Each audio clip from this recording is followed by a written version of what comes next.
Brilliance in part 1, defence in part 2 और अब part 3 में क्या होगा। 2026 की मोस्ट एंटिसिपेटेड थ्रिलर दृश्यम 3 का ट्रेलर आ गया है।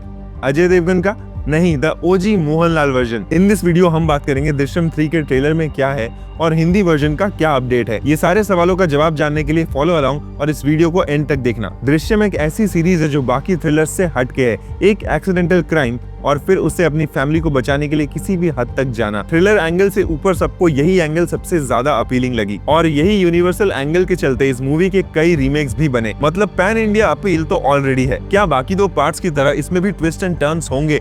ट्रेलर में जितना रिवील किया है उससे ज्यादा हाइड किया है। चलिए देख लेते हैं, लेकिन उससे पहले आपको हमारा गोल तो मालूम ही होगा 10,000 सब्सक्राइबर्स का। सो मैटिनी मैन चैनल को जल्दी सब्सक्राइब कर लो to help us reach our goal. क्या आपको पता है अगर ये लेजेंडरी सिंगर नहीं होती तो दृश्यम 3 शायद कभी बनती ही नहीं। Singer KS. चित्रा जिन्होंने बॉलीवुड में भी कई सारे फेमस सॉन्ग्स गाई है, उनके पास मोहनलाल के कैरेक्टर के लिए एक सवाल था और यही सवाल के चलते director Jeethu Joseph started thinking about Drishyam third part. पहले तो मूवीज ने ऑलरेडी सबको एस्टेब्लिश किया ही है, चाहे वो पुलिस हो या वरुण के पेरेंट्स हो या फिर rest of the villagers. I mean सबको पता ही है कि जॉर्ज कुट्टी की फैमिली ने क्या क्राइम किया है। ट्रेलर की शुरुआत में ही लॉयर रेणुका फैमिली को ये रियलिटी एक्सेप्ट करने को बोल रही है और ये सब हम व्यूअर्स को भी पता ही है। तो फिर थर्ड पार्ट में क्या नया लेकर आएंगे और क्या ये कहानी का क्लोजर होगी? सेकंड पार्ट की तरफ फैमिली के ऊपर दो लोगों को नजर रखते हुए दिखाया गया है। अगर आप उनके आईडी कार्ड्स पर जूम करेंगे तो पता चलेगा कि वो प्रेस से है। दृश्यम 2 में तो वो दोनों नेबर्स कॉप्स निकले, तो क्या इस बार मीडिया ट्रायल होगी या फिर उन्हें वरुण के पेरेंट्स ने भेजा है उन पर नजर रखने के लिए? मोहनलाल अभी भी मिस्टीरियस नजर आ रहे हैं। उनके बॉडी लैंग्वेज से ये पता चल रहा है कि केस अभी भी खत्म नहीं हुआ है और कुछ तो बड़ा ट्रबल आने वाला है। यहाँ पे पहले दो पार्ट्स के कई सारे कैरेक्टर्स को रीइंट्रोड्यूस किया गया है। लगता है गीता प्रभाकर IPS अभी भी अपने बेटे को खोने के सदमे में है। पेरेंट्स के लोकेशन का बस इंटीरियर दिखाया है, जिसे देखकर लगता है मुझे कि ये अभी भी अब्रॉड में ही है और शायद कुछ ऐसा हो या ऐसा कुछ लीड मिले कि उन्हें वापस इंडिया आना पड़े। वो दो प्रेस वालों को पहले दो पार्ट्स के पुलिस वालों से बात करते हुए दिखाया गया है। ऐसा लग रहा है कि वो जॉर्ज कुट्टी के पीछे हाथ धोकर पड़े हैं। लगता है इस बार फुल फ्लेश्ड मीडिया इन्वेस्टिगेशन होगी। और अब जॉर्ज कुट्टी का क्या होगा? He looks like a little lost और अब भी वो अपने सिग्नेचर पोज में नजर आते हैं बैकयार्ड में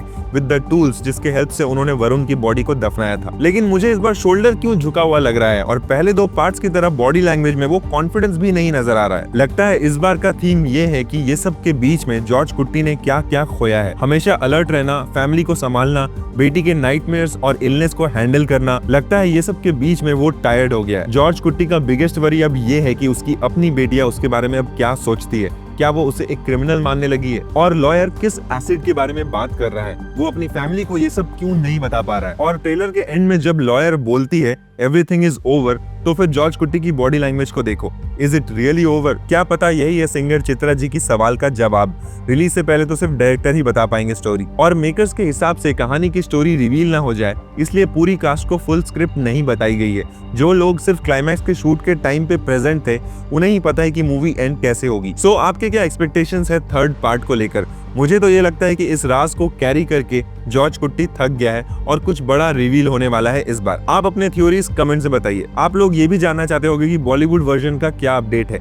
अजय देवगन ने कुछ मंथ्स पहले अनाउंसमेंट तो किया था रिलीज डेट का। यस, दृश्यम 3 रिलीज होगी अक्टूबर 2 को। जी हाँ, वही अक्टूबर 2 जिस दिन विजय सालगांवकर अपने पूरी फैमिली को लेकर गुरुजी के सत्संग गए थे। यही डेट को बार बार यूज किया गया है फर्स्ट दो पार्ट्स में। अगर ये लोग सत्संग में थे तो फिर सैम का मर्डर से इनका कोई लेना देना नहीं है। इस बार अभिषेक पाठक और हिंदी प्रोड्यूसर्स ने स्क्रिप्ट राइटिंग के टाइम में ही मलयालम मेकर से राइट्स खरीद कर एक ही टाइम पे शूट करके रिलीज करने का प्लान किया था। अब ये तो होना नामुमकिन है क्योंकि मलयालम वर्जन रिलीज होगी 21 मई को मोहनलाल के बर्थडे के दिन। हिंदी वर्जन में अक्षय खन्ना के कैरेक्टर को ऑलरेडी हटाना पड़ा था क्योंकि धुरंधर के सक्सेस के बाद उनके और मेकर्स के बीच में कुछ तो इश्यूज हुए थे। अब ये देखना इंटरेस्टिंग होगा कि मलयालम वर्जन और हिंदी वर्जन में क्या क्या डिफरेंस होगा। जहाँ तक मुझे पता है मलयालम मेकर्स ने एक इंटरव्यू में कहा था कि स्क्रिप्ट पढ़ने के बाद बॉलीवुड मेकर्स ने हिंदी ऑडियंस को प्लीज करने के लिए स्क्रिप्ट में थोड़ा चेंजेस किया है। लेकिन क्या है वो चेंजेस, ये जानने के लिए अक्टूबर 2 का इंतजार करना पड़ेगा। So this was Matinee Man's video on the OG Drishyam 3 trailer और जब ये मूवी 21 मई को रिलीज होगी हम देख कर आएंगे और उसका रिव्यू भी लेकर आएंगे। So keep watching, stay safe, stay cinematic और इस चैनल को सब्सक्राइब करना मत भूलना।